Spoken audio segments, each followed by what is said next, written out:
세상의 모든 이슈 오늘의 원픽입니다. 오늘도 새로운 이슈를 뽑아서 알기 쉽게 정리해 드리도록 하겠습니다.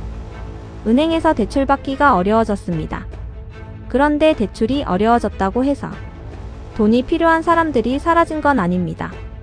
오히려 예상하지 못했던 곳으로 대출 수요가 움직이고 있습니다. 바로 저축은행입니다. 그런데 여기에는 또 하나의 문제가 있습니다.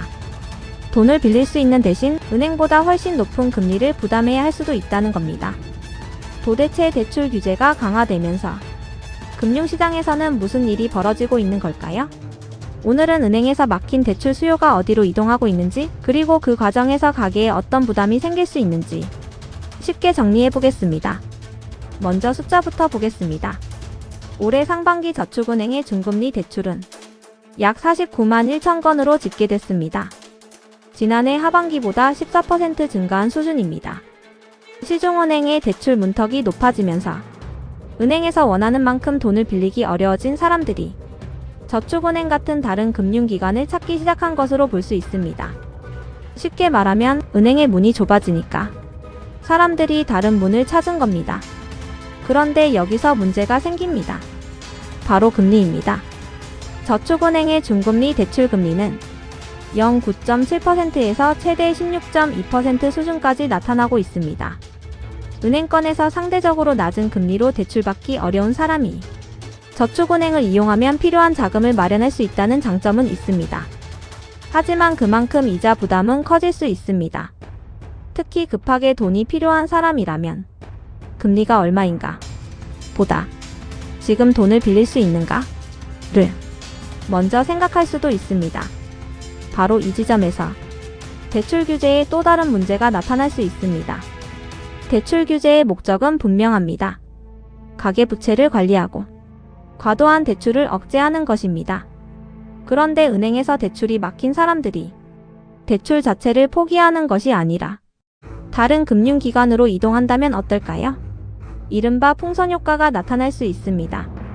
한쪽을 강하게 누르면 다른 쪽으로 수요가 이동하는 겁니다. 그래서 단순히 은행 대출이 줄었다 라는 숫자만 보고 정책 효과를 판단하기는 어렵습니다. 더 중요한 질문은 은행에서 돈을 빌리지 못한 사람들은 결국 어디에서 돈을 빌렸는가? 입니다. 은행에서 막힌 대출 수요가 저축은행이나 다른 금융기관으로 이동한다면 전체적인 가계부채 흐름은 또 다르게 나타날 수 있습니다.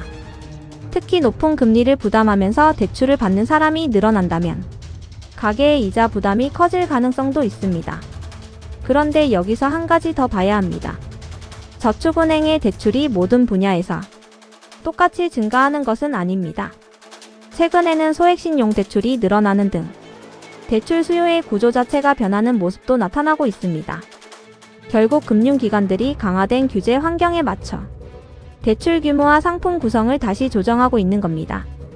그렇다면 앞으로 우리가 확인해야 할 것은 무엇일까요? 첫 번째는 시중은행의 대출이 실제로 얼마나 줄어드는지입니다. 두 번째는 은행에서 밀려난 대출 수요가 어디로 이동하는지입니다. 그리고 세 번째는 그 과정에서 가계가 부담하는 이자가 얼마나 늘어나는지입니다.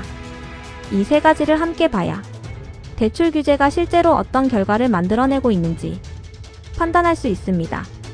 결국 대출 규제에서 중요한 것은 단순히 은행 대출을 줄이는 것이 아닙니다. 가계가 실제로 얼마나 빚을 지고 있는지, 그리고 그 빚을 어떤 금리로 부담하고 있는지까지 봐야 합니다. 은행에서 막힌 사람들이 더 높은 금리의 금융시장으로 이동한다면 가계부채를 관리하는 과정에서 또 다른 부담이 생길 수도 있습니다.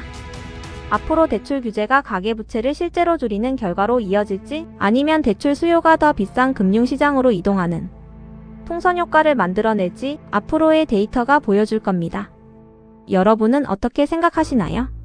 대출 규제를 더 강화해서라도 가계부채를 잡아야 한다고 보시나요?